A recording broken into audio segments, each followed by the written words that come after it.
Dopo aver fatto un ritiro spirituale ad agosto e essere tornata nella mia città, mi sono accorta veramente di tantissime cose e ho aperto gli occhi su quanto i luoghi in cui viviamo ci condizionano tantissimo e quello che ci siamo costruiti appositamente per vivere in realtà è diventato una prigione. Innanzitutto mi sono ritrovata stavo entrando in metropolitana e la differenza di frequenze tra le mie, che erano altissime, ero appena stata ricoperta di amore, attenzioni e avevo fatto tantissimo lavoro e quindi ero alle stelle, come quando torni da un bellissimo viaggio magari in Nord America e poi ritorni e le frequenze che ti trovi sono veramente bassissime. Mi sembrava di essere circondata da zombie, letteralmente. C'è tantissima mancanza di amore, di sguardi, di cura, di attenzione verso il prossimo. Non so se vi è mai capitato, sicuramente sì, se vivete in città, di ritrovarvi queste persone che vi danno una spallata mentre camminate e tirano dritto, comunque non frega proprio niente. Questo è indicativo.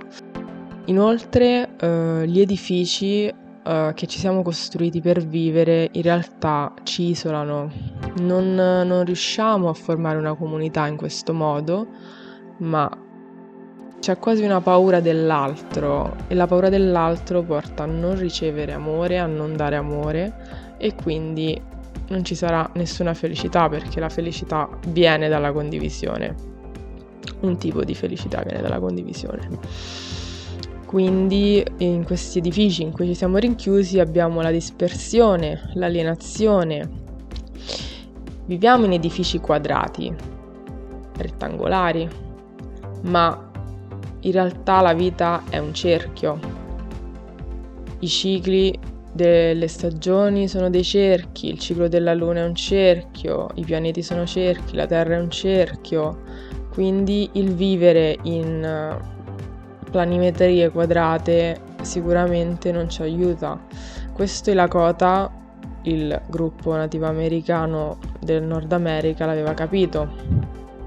Infatti hanno proprio richiesto ai coloni di poter vivere come vivevano prima, in case rotonde e non questi blocchi quadrati. Ovviamente non sono stati capiti, però è così.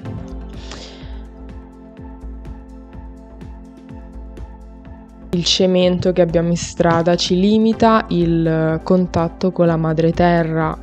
Non avete idea di come si stia a stare a piedi nudi sulla terra, nuda e cruda. Dovete provare assolutamente.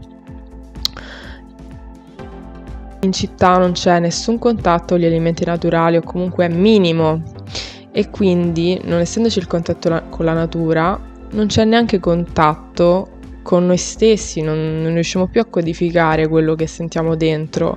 Per questo non sappiamo mai cosa fare nella vita, non sappiamo mai che scelte prendere. Perché? Perché non riusciamo a capire cosa vogliamo veramente, perché non riusciamo più a sentirci, abbiamo perso quella sensibilità. Per questo molto spesso non riusciamo a capire appunto ciò che vogliamo, quando invece il nostro corpo ci parla in continuazione e ci dice cosa è bene e cosa è male. Noi però non lo ascoltiamo e dobbiamo riacquisire questa capacità, è importante. Il non contatto con il nostro corpo ci rende quasi depressi e tristi, perché non sentiamo i nostri veri bisogni, ma sentiamo solo i bisogni che ci vengono proposti dalla società, che sono bisogni che in realtà non esistono, di cui non abbiamo bisogno, che ci spingono a comprare cose che non ci servono e non ci appagano. Ci sono veramente poche cose nella vita che ci bastano per vivere e non abbiamo bisogno di nient'altro, che sono cibo buono, acqua buona, natura, un riparo, anche una tenda va benissimo, vestiti, anche se non sono essenziali, una comunità o una persona speciale al nostro fianco, potersi muovere, spostare, viaggiare, sia mentalmente che fisicamente. E queste per me sono le essenziali nella vita, che se hai queste non ti serve assolutamente nient'altro, da qui hai la base per fare qualsiasi cosa. Ma come possiamo fare per combattere tutta questa alienazione e mancanza di amore per chi vive nelle città? Innanzitutto propongo di fare dei ritiri spirituali, ritiri in mezzo alla natura, per riconnetterci con noi stessi e con la nostra vera madre, e perché appunto in questi ritiri si fanno anche molti laboratori. E inoltre fare viaggi lunghi e lenti. Torniamo alla nostra slow life con i ritmi della natura che sono lenti. Cercare persone simili a noi e instaurarci connessioni profonde, se possibile, è importantissimo, perché così non ci sentiamo più soli. Ascoltare e rispettare quello che sentiamo, anche se è scomodo, e mettere attenzione in sé e fuori di sé, consapevolezza. E come disse una grande persona che ho incontrato in questo ritiro, così fuori, così dentro, così è dentro, così fuori, e non sapete quanto è vero. Il dipinto che sto facendo adesso si chiama Hazel Green.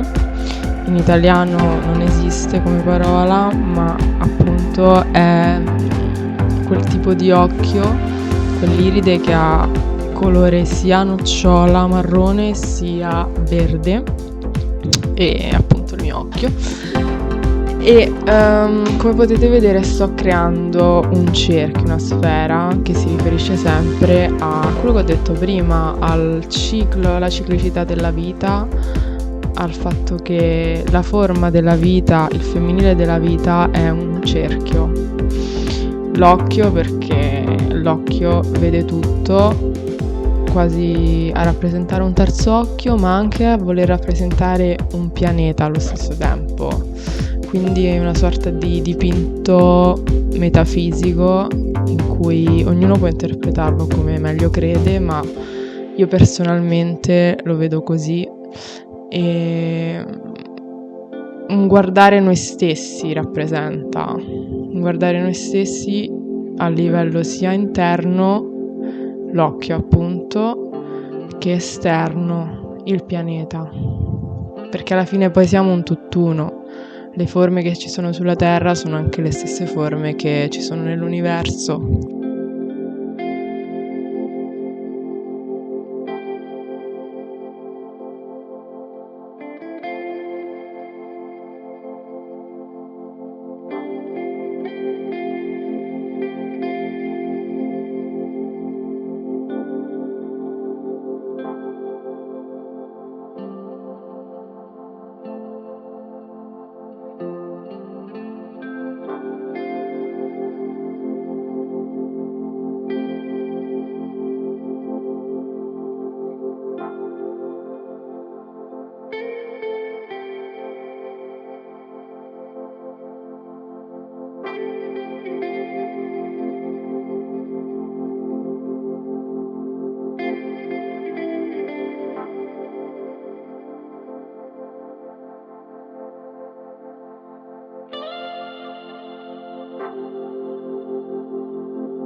Se sei arrivata o se sei arrivato fino a qui, io ti ringrazio veramente tanto, perché vuol dire che hai apprezzato le mie parole, hai apprezzato la mia arte, e se hai qualcosa, qualunque cosa da voler dire, che senti di dire, puoi scrivermi tranquillamente nei commenti o su Telegram.